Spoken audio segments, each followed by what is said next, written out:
Hello दोस्तों, कैसे हैं आप सब। उम्मीद करता हूँ अच्छे ही होंगे। दोस्तों, आज हम दक्षिण भारत के सबसे प्रसिद्ध राज्य केरल के बारे में बताने वाले हैं। अगर आप इस वीडियो को पूरा देख लेंगे तो यकीन मानिए केरल के बारे में आपसे एक भी प्रश्न नहीं छूटेगा। तो चलिए इस वीडियो को देखते हैं। अगर आप चैनल पर नए हैं तो चैनल को सब्सक्राइब करना मत भूलिएगा। केरल इस राज्य की राजधानी तिरुवनंतपुरम और इसकी जनसंख्या 3,46,00,000 के आसपास है। केरल राज्य 3,886 वर्ग किलोमीटर में फैला हुआ है और इस राज्य का स्थापना 1 नवंबर 1956 में हुआ था। केरल का इतिहास काफी पुराना है।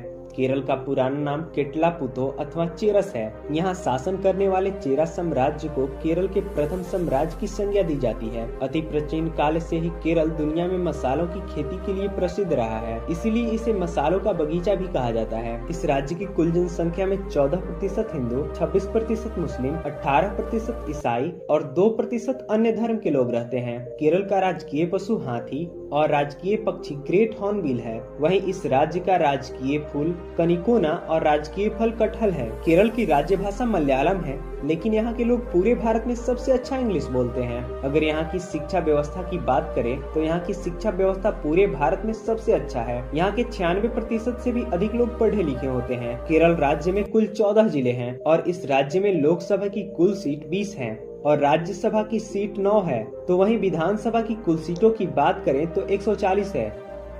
दोस्तों, अगर आप केरल गए और वहाँ के नारियल पानी का स्वाद नहीं लिया तो फिर यहाँ जाना बेकार है। यहाँ नारियल का पानी की कीमत पीने वाले पानी से भी कम है। शायद यही कारण है कि केरल का राजकीय वृक्ष नारियल का पेड़ है। अगर इस राज्य की भौगोलिक स्थिति की बात करें तो इसके पूरब में तमिलनाडु और पश्चिम में हिंद महासागर स्थित है। इस राज्य में करीब 590 किलोमीटर लंबी समुद्र तट रेखा मौजूद है। मसालों की खेती के लिए प्रसिद्ध केरल में काली मिर्च, इलायची, दालचीनी की खूब पैदावार होती है। इसके अलावा कॉफी, काजू, नारियल, चावल, रबड़ आदि भी केरल की प्रमुख फसलें हैं। केरल शिक्षा व्यवस्था में ही नहीं बल्कि हॉस्पिटल सिस्टम में भी भारत का नंबर 1 राज्य है। केरल राज्य में आपको कच्चे मकान बहुत कम दिखेंगे। यहाँ सभी के पास अपना पक्का मकान है। यहाँ का मुख्य फसल चावल और तटीय राज्य होने के कारण मछली भी है। केरल राज्य का पारंपरिक नृत्य कथकली है, जो भारत के शास्त्रीय नृत्य यानी क्लासिकल डांस में शामिल है। भारत का सबसे अमीर मंदिर पद्मनाभन स्वामी मंदिर इसी राज्य में है और एक प्रसिद्ध मंदिर सबरीमाला मंदिर केरल में ही है। केरल का प्रमुख त्योहार ओणम है। फसल कटने की खुशी में इस त्योहार को पूरे केरल में मनाया जाता है। ओणम के मौके पर यहाँ नौका रेस का आयोजन किया जाता है, जिसे देखने के लिए पूरे देश से लोग यहाँ आते हैं। इसके अलावा यहाँ के लोग नवरात्र उत्सव,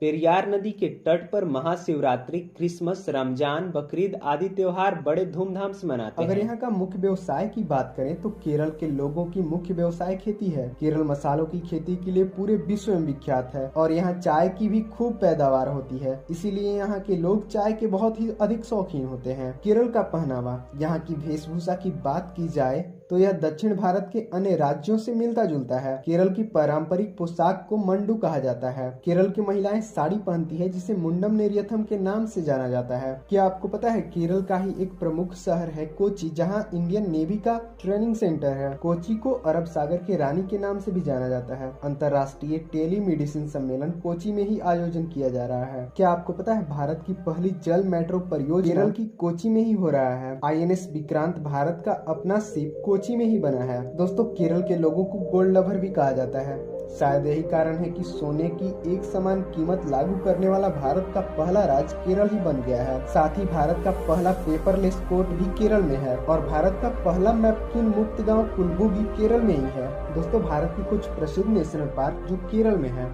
अनामुंडी national park, Periyar national park, silent valley national park Kerala में ही स्थित है। वैसे केरल में कुल 40 नदियां बहती है, पर सबसे प्रसिद्ध नदी पेरियार और दूसरी कावेरी है। अगर हम बात करें केरल के लोगों के बारे में तो यहाँ के लोग बहुत अच्छे नेचर के होते हैं और यहाँ के लोग सबसे अधिक पढ़े लिखे होते हैं। यहाँ लड़के और लड़कियों में कोई भेदभाव नहीं होता है। शायद यही कारण है कि लड़कियों की जनसंख्या लड़कों से अधिक है। इस राज्य में 1000 लड़कों पर 1099 लड़कियाँ हैं। इस राज्य के अधिकतर लोग विदेशों में काम करते हैं। क्या आपको पता है आदि शंकराचार्य जी यहीं के मूल निवासी थे। भारत के मूल निवासी द्रविड़ केरल के लोगों को ही कहा जाता है। दोस्तों केरल में डोमेस्टिक एयरपोर्ट एक भी नहीं है। यहाँ कुल 4 इंटरनेशनल हवाई अड्डा है। शायद यही कारण है कि विदेशी यात्री के लिए केरल सबसे अच्छा राज्य माना जाता है। क्या आप केरल के बारे में ये सब जानते थे? कमेंट में जरूर बताइएगा और चैनल को सब्सक्राइब करना मत भूलिएगा।